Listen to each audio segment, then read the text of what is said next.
eh, digamos, cualquiera de nosotros que estamos en instituciones educativas, nos resulta necesario una lectura que vaya más allá de lo que hacemos, más allá de nuestra disciplina, porque la forma de encontrar la novedad, de descubrir lo nuevo o hacer algo diferente, es no hacer lo mismo, no leer desde el mismo lugar. Entonces, entendemos por qué, por ejemplo, un tipo como Freud, en realidad, ustedes, si no vieron la película, se las recomiendo. Freud, una pasión secreta, está en blanco y negro, pero es fantástica porque me parece que es la más fidedigna, ¿no? Freud, una pasión secreta. Eh, Freud era médico, investigador, pero la fuente de pensar algo diferente sale de la filosofía, no sale de la medicina. De Feuerbach, Strauss, Schopenhauer, ¿sí? Todos esos filósofos críticos del mismo Nietzsche, que obviamente no lo va a reconocer jamás. Freud nunca se fue a la tumba y nunca reconoció que se nutrió de los filósofos.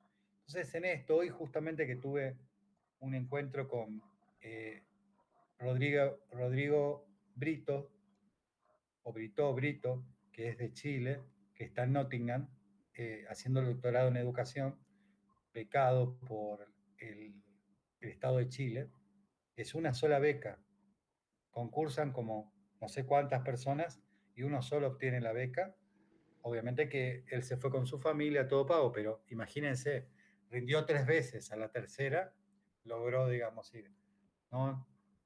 Entonces, es para pensarlo, digamos, pensar esto de también, hoy por hoy que se critica tanto el esfuerzo, que hay, digamos, eh, lecturas un poco eh, que generan más división que encuentro. Pensar estos filósofos como Martin Buber, como Marcel, ¿no? Y estos sociólogos como, eh, digamos, hoy también lo nombró a Maxi eh, a Fukuyama, en definitiva, porque él dijo los que hablan del fin de la historia. El que habla del fin de la historia es Fukuyama, ¿no? Este, eh, Pensar en Bátimo o Lyotard cuando hacen una descripción. Lyotard escribe sobre los cuatro grandes relatos que están muertos para él, digamos, ¿no? La construcción de relatos. ¿Ustedes escucharon algo de Lyotard? ¿No? Bueno, por ahí, cuando después que rindan, la semana que viene, por ahí podemos ver un poco de la posmodernidad y pensar si esa posmodernidad ha ingresado en la educación. Y hoy justamente hablamos con Maxi de esta cuestión del postestructuralismo, digamos, ¿no? ¿Qué pasa cuando no hay estructuras? ¿De dónde se fija? ¿Qué es lo que permanece?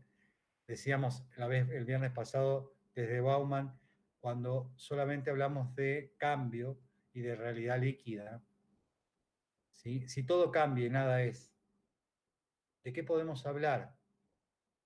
Si en realidad no existe más la permanencia, no existe la idea de lo trascendente en una cuestión, digamos, de un más allá, si solamente está lo que hay acá, eso se llama inmanencia. Entonces, ¿qué podemos afirmar? ¿Podemos afirmar algo? Y eso yo les decía que por ahí los sociólogos culturalistas del relativismo cultural hablan de constantes antropológicas, digamos, algunas cosas que se mantienen un tiempo en el tiempo. Pero Después eso nos nos hace, podemos ir sí, hasta Heráclito y Parménides, ya no es nada nuevo tampoco. fragmento 45, nadie se baña 2 veces en el mismo río.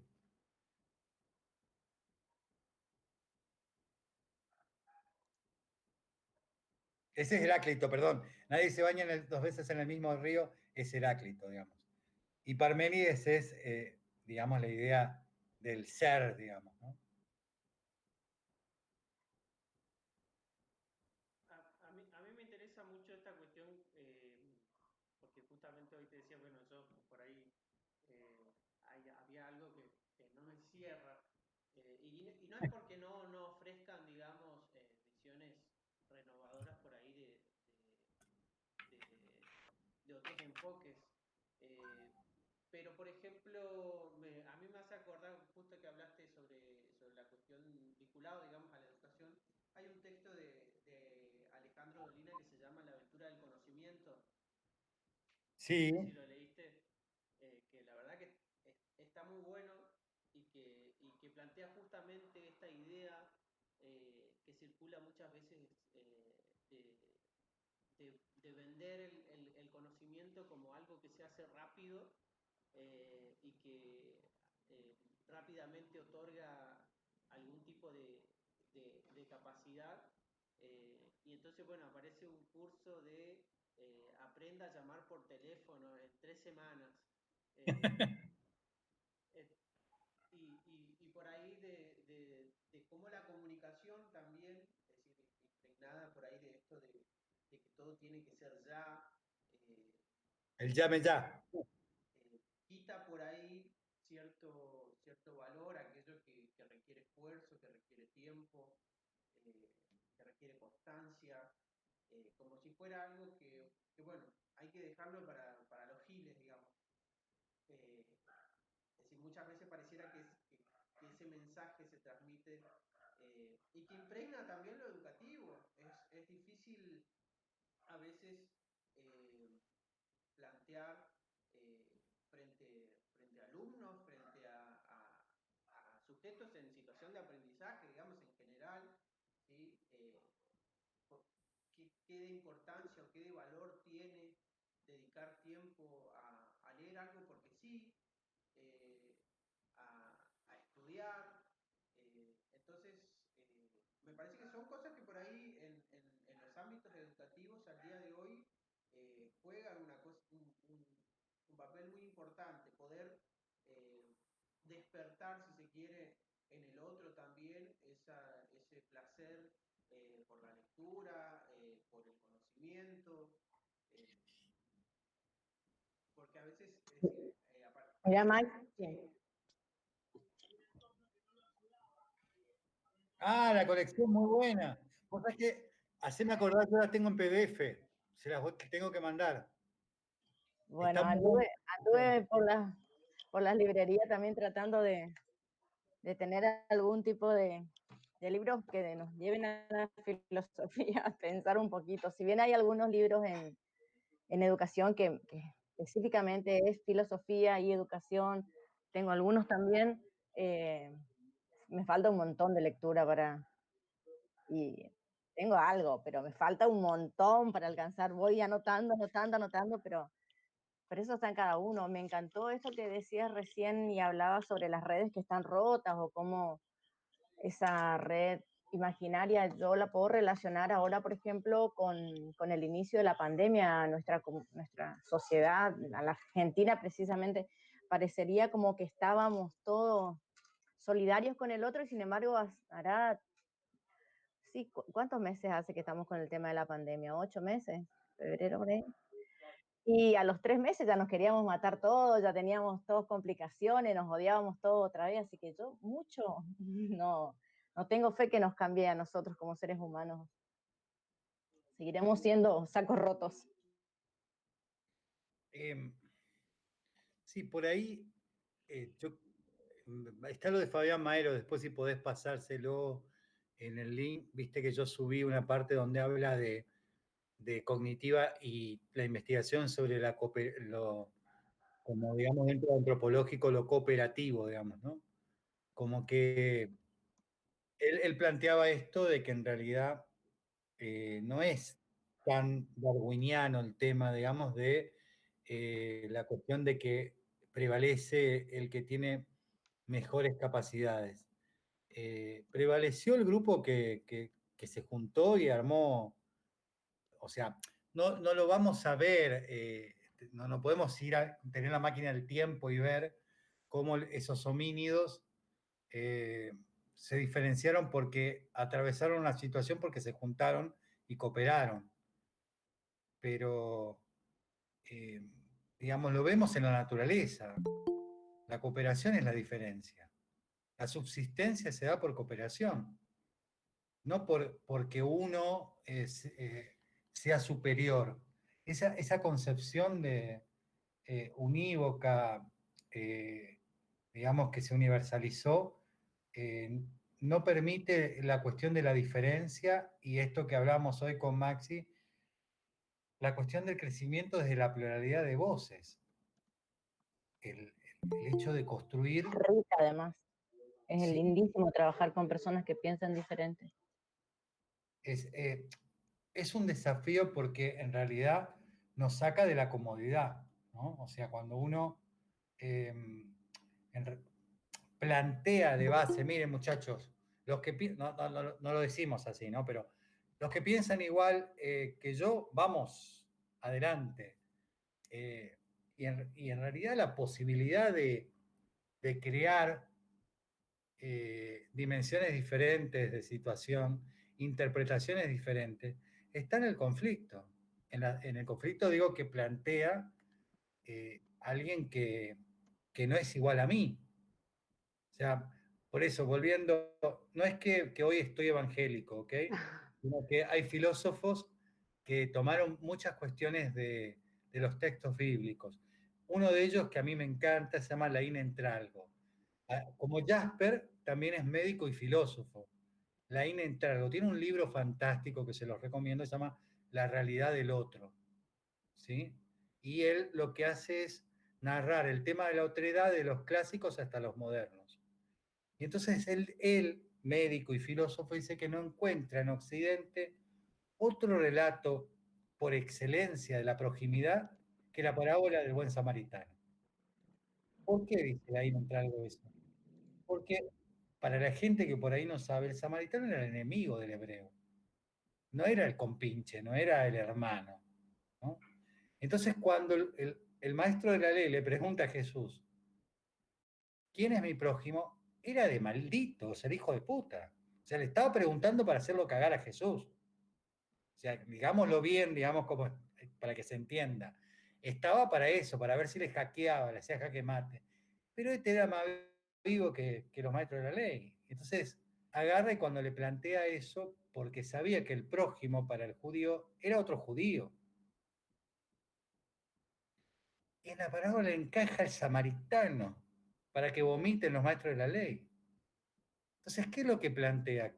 Que la salud espiritual y la salud psíquica, dice Lenin Tralgo, es encontrarse con el diferente. Porque es la única forma de que vos no sigas repitiendo. Porque si vos te encontrás con un semejante, que quiere decir especular, igual a mí, como verte en el espejo, el que se asemeja, estás repitiendo, conseguís más de lo mismo. Por eso lo interesante del conflicto, encuentro, en contra. Fíjense que nosotros por ahí no nos damos cuenta de lo que quiere decir la palabra. Encuentro quiere decir en contra, o sea, que hablamos de enfrentamiento, confrontación. Y en ese diálogo entre dos logos, entre dos palabras, entre dos coherencias, entre dos sentidos, confrontar dos sentidos, aparece una terceridad, un tercer elemento. Y ese tercer elemento permite la novedad, que no es propiamente, digamos, cuando confrontamos, no es propiamente de Lorena, no es propiamente de Darío. Es lo que posibilita el encuentro. O sea que si Lorena no estaría, no se podría dar esa terceridad. Si yo no estaría, no se podría dar esa. Pero tienen que estar los dos confrontando. Y eso es lo que permite que justamente ante ese desafío de la proximidad, está próximo, cercano, pero no es igual a mí. El próximo es el próximo diferente. Ese próximo diferente posibilita que ambos podemos pensar que salimos de esa confrontación con algo que antes no teníamos. Entonces, fíjense, cuando uno piensa y dice, entonces el conflicto no es malo. No, nosotros lo hacemos malo. La vida es conflicto. Profe, Sí. miré el conversatorio que tuviste con Jorge Ayala porque Maxi nos había pasado los links.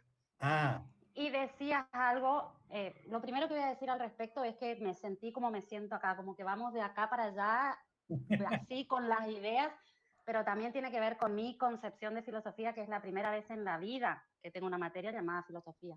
No la tuve ni en el secundario ni en el profesorado. Y en realidad siempre la vi como algo difícil, así esa es la palabra, como difícil.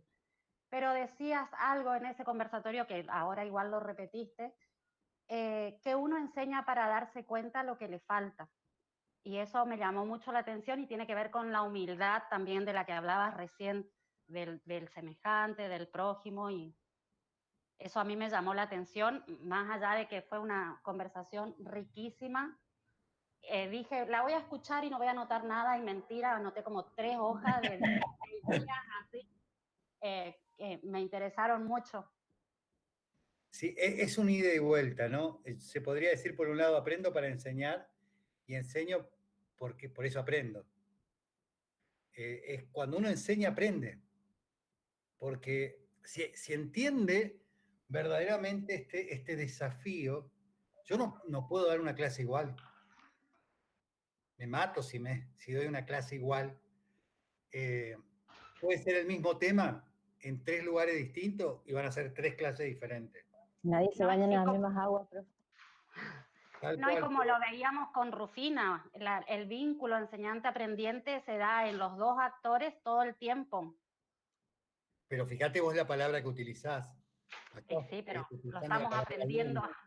Claro, pero qué Y, bien, de, porque y decías eso también, que el enseñante mata, el alumno mata al enseñante, decías. la palabra alumno mata a la persona del aprendiente. Del aprendiente, perdón. Sí, sí, pero ¿por qué? Porque alumno está dentro de un lugar de repetición y para más, en una de las acepciones, no es la única, ¿no? Eh, una es sin luz, digamos, ¿no? Alumen, sin luz. Y en ese sentido, yo lo tomo, ¿por qué no lo elijo? Más que todo porque en el accionar, en la praxis, muchas veces es así. Escuchá que te voy a enseñar, parece, ¿no? Sentate bien, agarrate y andá anotando lo que tenés que repetir. Cuando en realidad el desafío que creo que nos está llevando esta pandemia a entender que nosotros tenemos que aprender a preguntar, no a responder. Y en todo caso, lo mejor que nos puede pasar es aprender a preguntar. Un filósofo en realidad no aporta respuestas, aporta preguntas. Ustedes se van a encontrar con alguien que por más no tenga título y demás, se van a dar cuenta quién es filósofo porque en realidad no les contesta, les hace preguntas y genera una reflexión conjunta. ¿Estás seguro? No, no estoy seguro, pero sí creo que la función del filósofo no es repetir, porque ese sería más bien un académico de filosofía, ¿sí? Por eso por ahí, qué mejor que no hayas dado filosofía, porque si lo hubieses dado, en realidad hubieses dado historia de la filosofía, hubieses dado autores de filosofía, pero hacer filosofía no es dar filosofía. O sea, hacer filosofía es producir un espacio de desequilibrio, de incomodidad, ¿sí? de cuestionar lo sabido para poder habilitar nuevas búsquedas. Y sentir esto, de que por más que, esto que decía recién Lorena, cada vez que leo, más me doy cuenta de lo que no sé, de lo que me falta, no de lo que tengo. Y por eso no hay filósofo que encarne la relación filosófica, el amor a la sabiduría, que no sea humilde. Si es verdaderamente filósofo, conlleva consigo el principio de la humildad, porque de lo único que sí puede dar cuenta es de todo lo que le falta aprender y de todo lo que no sabe, de todo lo que no leyó. Por eso es un So- amante. Solo sé que no sé nada. Sí, así decía nuestro amigo Sócrates, pero después te mandaba otra pregunta que te dejaba tildado con la ironía y la mayéutica, digamos, ¿no? Pero esto, ¿no? Esto de, de lo difícil, de pensar que lo mejor que nos puede pasar es no sentirnos conforme con algo, porque nos acomodamos, nos apichonamos, le agregamos almohadones y frazaditas y a la miércoles, chao. Ya nos quedamos ahí abrigaditos y tranquilos. El desafío de estar vivos es estar moviéndonos. Por eso hay muchas almas muertas, muchos humanos que están muertos en vida. Pero me encanta por eso pensar el amor, el amante y la sabiduría. Esa es esa mujer inconquistable, fantástica, ¿sí? Pero que vas a hacer todo para tratar de seducirla. Pero nunca le llegas, nunca le alcanzas. Me encanta usted, profesor, siempre utiliza ejemplos de la cotidianidad como para no perdernos. Sí, pero también para no perderme yo. Porque si no, aprendí también eso, ¿no? Y eso eh, cuando tengo que presentar algo académico porque me piden, que normalmente es más aburrido, lo tengo que hacer, lo hago. Pero para mí, digamos, lo interesante es reflexionar.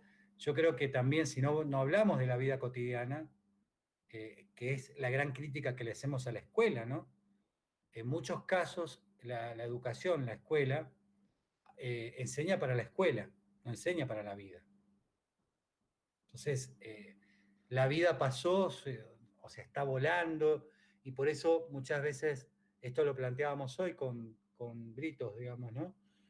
Muchos chicos llegan y sienten una desconexión porque llegan o sea, ellos están con un pizarrón en su casa virtual, digamos, o con, eh, digamos, una dinámica en donde escriben en el televisor.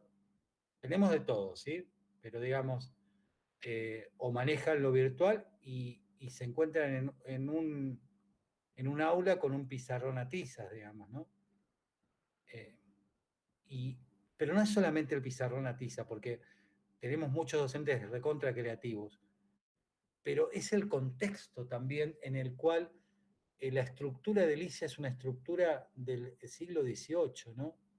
Del siglo XIX. Eh, y ojo que se han hecho colegios, escuelas, pero fíjense que normalmente no se plantea con el arquitecto decir, ¿por qué no hacemos una escuela en tanto estructura edilicia acorde a una identidad ecológica, por ejemplo? ¿No? Pensar como pensó Montessori, ¿no? Por la política, los planes quinquenales. Exactamente, pero estamos en los planes quinquenales, estamos hablando de allá y té. eh, ahí sonamos, Lore, los dos entramos a denotar la edad, ¿eh? Chaque. Este, No, yo estudié eso. bueno, vos estudiaste, está bien, bueno. Este, eh, pero Con Kirchner se sí, volvieron a repetir parte del plan quinquenal en los jardines. Hay jardines que son idénticos a los de la época de Perón, las escuelas de Perón, idénticas en las sí, estructuras. sí, sí, impresionante. Que obviamente que hay una intención que en su momento era revivir los 70, ¿no? O sea, no es inocente. Eso está pensado más allá de la arquitectonía, digamos, y bueno, es también para analizar. Por eso tampoco podemos desprender la educación de la política, ¿no? Mal que nos pese, van de la mano. Entonces, y esto es lo que tenemos que reflexionar, ¿no? O sea, ver hasta dónde. Y en muchos casos, que esto es un poco lo que hablábamos hoy con Maxi también, aparece entonces una educación de resistencia, no de Chaco resistencia, sino de, de hacer resistencia, como que lo único que nos queda para no desfallecer o no morir en el intento es resistir, ¿no? Y a veces uno puede resistir con preguntas, ¿no? Si no la vieron, yo tiro películas, me van a matar, digamos, ¿no? Estuve viendo con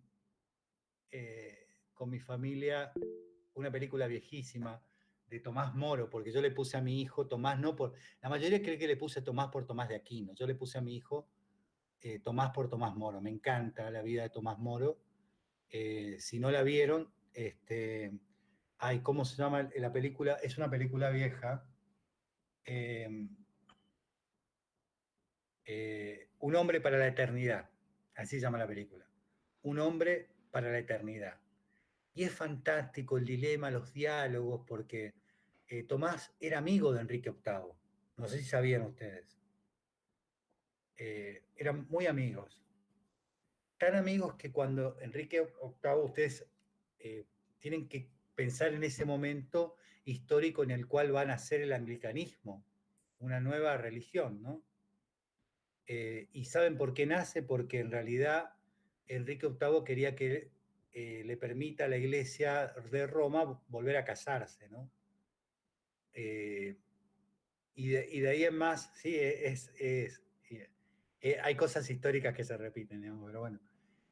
Antes de eso, escribe un libro, que en realidad lo escribe Tomás, pero lo escribe como supuestamente que lo hace Enrique VIII, y por eso lo nombran como, digamos, el defensor de la fe cristiana, Enrique VIII. Pero después viene este quilombo, y de haber sido el defensor, pasa a cortar directamente relación con Roma y se declara él, digamos, en vez del Papa, el jefe de la Iglesia anglicana, ¿no? Entonces los obispos, toda la jerarquía que no lo aceptara a él como jefe, lo decapitaba. Miren después el dilema, le digo la verdad, por qué también es un abogado fantástico Tomás Moro, porque él, desde las leyes, él logra que no lo puedan culpar y por eso, como no puede haber sentencia de lo que él piensa, lo que yo pienso es mío, ustedes decían, no me pueden juzgar si no he afirmado o negado nada, ¿no? Y bueno, la película muestra todo este dilema en relación a esta cuestión, ¿no? Y por eso es condenado a vivir en un altillo. Y ahí escribe una de sus obras que se llama Desde el Altillo. O sea, tenemos Utopía y el otro libro es Desde el Altillo, que son los libros por los cuales lo pueden reconocer a Tomás Moro, que escribe en ese tiempo. Y bueno, preparen pañuelos porque el momento en el cual la hija lo quiere convencer, porque la mujer no leía, ella había elegido no aprender a leer, pero la hija sí era muy culta y también hablaba en latín. Y entonces hay un último debate donde, utilizando la filosofía, la hija quiere derrocarlo al padre, digamos, en cierta medida, para que no muera, porque sabía que digamos, ya estaba condenado, ¿no? Y así es como, lamentablemente, siendo amigo, no habiendo hecho ningún mal, igual que Sócrates, Tomás Moro es decapitado. Y hasta también ese humor de un tipo pacífico y de un tipo que hasta último momento agarra y le están por cortar la cabeza, y como ya había pasado un tiempo, tenía barba, porque lo tenían en un altillo para que sufra, digamos, ¿no? Para ver si lo podían lograr amedrentar para que él hablara, ¿no? Y no, en todo ese tiempo nunca habló. Y entonces cuando está por cortar la cabeza, dice, ¿me permites? Le dice, mueve la barba, le dice, porque la barba no está condenada. Mi cuello es el que está condenado, ¿no? Hasta esas cuestiones así que cuentan, digamos, de que mucha gente realmente muere por lo que elige vivir, ¿no? Y mucha gente vive muerta, ¿no? Que es lo mismo que le pasó a ustedes, habrán leído a Sócrates, ¿no? Sócrates se podía escapar, Platón era un tipo que tenía conexiones, entonces se podía escapar, pero decide igual beber la cicuta, digamos, ¿no? Porque si no, si él se escapaba, entraba en contradicción toda su vida y todo lo que él pensaba y enseñó,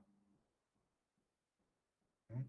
Es interesante, ¿no? Hay gente que, que verdaderamente tiene principios, valores que trascienden no porque exista o nos pongamos a conversar si existe o no Dios, trasciende porque Él va más allá de Él mismo.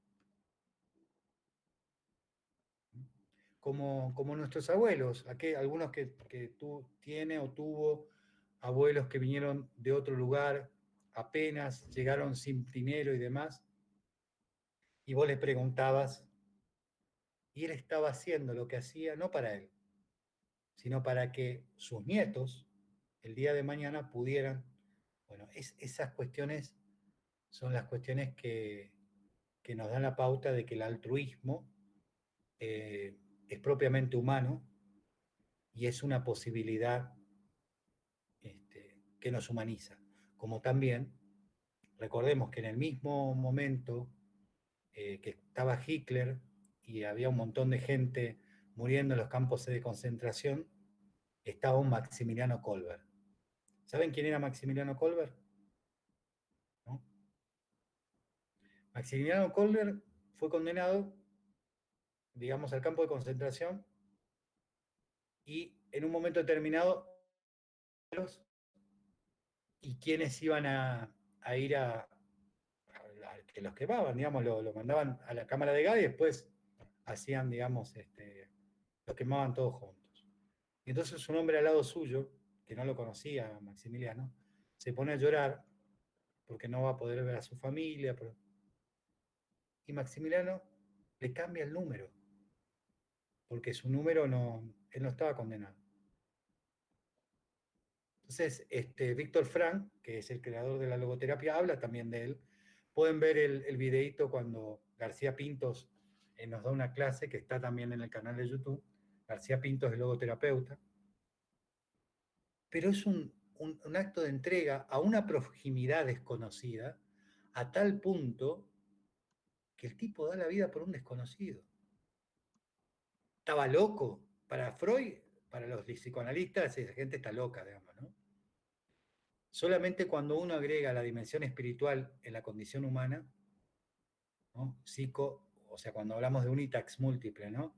Que el ser humano es una entidad histórico y dinámica, bio, psico, socio, espiritual, y vemos la dimensión espiritual, decimos, sí, el ser humano, a diferencia de los animales, tiene valores, tiene principios, y porque tiene principios, el ser humano es trascendente.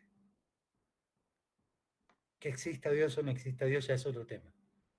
Pero el hombre mismo, con ese acto que es de suma solidaridad de entrega, te está diciendo de que podemos trascender nuestro propio egoísmo. No sé cómo llegamos acá. No es una cuestión menor, es decir, ciertas actitudes altruistas en el campo educativo. Es decir, al momento de generar un vínculo con, con el sujeto aprendiente, digamos, es decir, hay cuestiones que a veces nos escapan, que están más allá, digamos, de las relaciones entre el enseñante, el aprendiente y el conocimiento y demás, sino que tienen que ver con el vínculo humano, digamos, que a veces, es decir, si eso eh, no se ajusta, muy poco puede valer, digamos, lo que uno quiera transmitir o lo que uno quiera enseñar, digamos. Sí, en esto de el abordaje, un abordaje integrativo, podemos hablar de un abordaje integrativo, tenemos que pensar que además de la memoria intelectiva está la memoria corporal, una memoria fisiológica si se quiere, además de la memoria cognitiva. Y también la cuestión de la emoción cuando se hace afecto. ¿Por qué la palabra afecto quiere decir que me afecta? Si yo no le afecto al aprendiente, no le contagio, es letra muerta lo que estoy leyendo, lo que estoy compartiendo. La posibilidad, y si uno se pone a pensar qué es lo que me quedó en mi propia historia educativa, es cuando se unificaron, me dio un, ¿cómo que se dice en guaraní? Un tequeré, algo así se dice, no sé cómo, puede ser algo por el estilo, como teteré, teteré, porque hay que hacer el ¿no? Te movilizó y a la vez sentiste que, viste, cuando decís, che, eso me lo dijo a mí, eso es para mí, y te apropiás y ya dejó de ser Heidegger, Kierkegaard, ya es tuyo, te pertenece a vos, pero te tiene que tocar el cuerpo, el alma y la mente. Si no, por eso es un aprendizaje integrativo, una educación integrativa. No podemos pensar en una robótica, en trasladar información de una caja a otra, de un disco duro a otro disco duro. Tenemos que pensar que nosotros somos más que eso. Somos más que una inteligencia artificial. Porque hasta ahora, ¿no? Por ahora, todavía no apareció esto, el Terminator todavía no está, todavía Chapi no apareció, pero puede aparecer, ojo, pero que nos toque los sentidos, las palabras que tocan nuestros sentidos, producen sensaciones. Si no nos afecta, no sirve.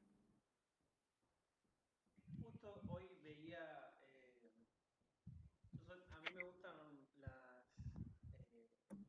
lo que es el anime japonés y bueno, y por ende, desde ahí eh, sigo a un youtuber que es argentino que vive en Japón, pero que muestra cómo vive, qué sé yo. Y mi esposa le gustan los coreanos. Y justo, bueno, siguiendo a una de esas chicas que es youtuber, que vive acá en Argentina, pero que muestra cosas de Corea, eh, hacía un video planteando cómo la pandemia aceleró el uso de ciertos negocios de conveniencia, acá sería nuestro 24 horas, digamos, con asistencia robótica. Ah, mira. Y sí, aunque parezca que no tiene nada que ver, tiene algo que ver, ¿sí? Porque también, es decir, en el último tiempo ha habido mucha circulación en los medios, en las redes, respecto de la educación a distancia. Que si bien la educación a distancia tiene una trayectoria, porque existe desde que existe el correo aproximadamente, eh, pero esta idea de lo vas haciendo vos solo. Vas, bueno, de hacerlo rápido, hacerlo solo, y me parece que también hay mucho de esto, y uno dice, bueno, no, pero acá en Argentina no va a llegar, y qué sé yo, qué sé cuánto. Hasta hace un tiempo teníamos a Macri con el robot enfermero o algo por el estilo, que son, es decir, por ahí cuestiones que están marcadas por eh, también cierto discurso, ciertas eh, tendencias de ciertos hábitos individualistas que se reflejan, digamos, ya sea en el mundo del trabajo, pero también después tienen impacto en otros aspectos, inclusive en el educativo. Y en ese sentido, por eso decía, es preocupante a veces cuando ya desde el mismo espacio educativo también se empiezan a plantear ciertas visiones como que bueno, que se va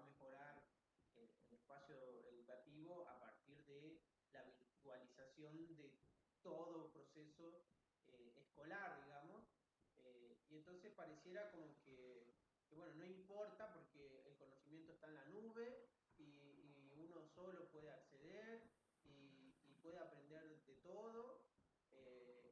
Y muchos de los discursos por ahí que también se veían en la tele o que han hecho también mucha gente de las ciencias de la educación, pedagogos y demás, tenían que ver con la necesidad de recuperar el vínculo más que del espacio de lo instrumental por ahí que tiene la escuela, de asistir a las clases y de dar una clase presencial todos los días y demás. Por ahí el impacto que generaba en los niños, en los adolescentes, eh, el no poder encontrarse cotidianamente con sus amigos, sus afectos, que también, dicho sea de paso, digamos, vamos haciendo nuestros aprendizajes, a veces inclusive, si no los, en algún momento no les damos la importancia como tal o no los hacemos conscientes, pero si lo reflexionamos por ahí de manera más profunda, como decía vos hoy, a veces, bueno, eso que dijo el profe, que a lo mejor lo dijo para toda la clase, vos lo sentiste que es tuyo, ¿sí? Y eso también me parece que es una cosa que a veces se filtra en ciertos mensajes que plantean esta idea de que, bueno, todo es automático, todo uno lo hace solo, uno se educa solo, uno aprende solo y no hay ningún inconveniente porque está todo predeterminado, si se quiere. Sí, esto, haciendo una analogía, lamentablemente en el primer lugar que entró a jugar el hecho de disociar, porque primero no es lo mismo información que conocimiento. Vos podés adquirir información, pero el conocimiento se produce de otro lugar. Pero fíjense, llevándola a la salud, a la educación en medicina. Lamentablemente, y si no, miren Pachada en la película, está buenísima, otra película para que la puedan ver, con Robin Williams. La un capo. La desensibilización sistemática, ¿no? ¿Por qué, digamos, inicialmente el estudiante de medicina va a la morgue y no ve personas? La primera semana se ve persona, después te acostumbras. Pero ¿por qué la incidencia está más en la educación de la morgue? Se ven compañeros. El primer año es una cuestión más bien de compañeros. Pero ¿por qué la morgue? ¿Por qué inicialmente hasta los mismos docentes permiten ese juego con los pedazos de carne que sacan de un lado, uno que le asusta al otro? ¿Sí? Hacen también, encuentran un testículo, un pene, o sea, en el laboratorio y hacen chistes, porque en realidad la idea de lo que se busca es que no se encuentren con la persona, sino que se encuentren con el lado enfermo, con el lugar que no funciona, y que trabajen para eso. Por eso es tan difícil, y por ahí hay que hacer una reeducación con los que se reciben, que, digamos, muere una persona, me ha pasado, porque una de las cosas que hice fue ser secretario del capellán 2 años, siendo muy joven. Cuando muere mi madre, yo ocupo ese puesto. Y a los 3 meses estaba hablando con gente que había pasado lo mismo que pasé yo hace 3 meses, ¿no? O sea que tuve que madurar de golpe, ¿no? Y por ahí venían y los presentaban al padre, a la abuela, al hermano, a la pareja, con todos los aparatos. O sea, no tenían ese cuidado de sensibilidad de que puedan ver a la persona, ¿no? Así.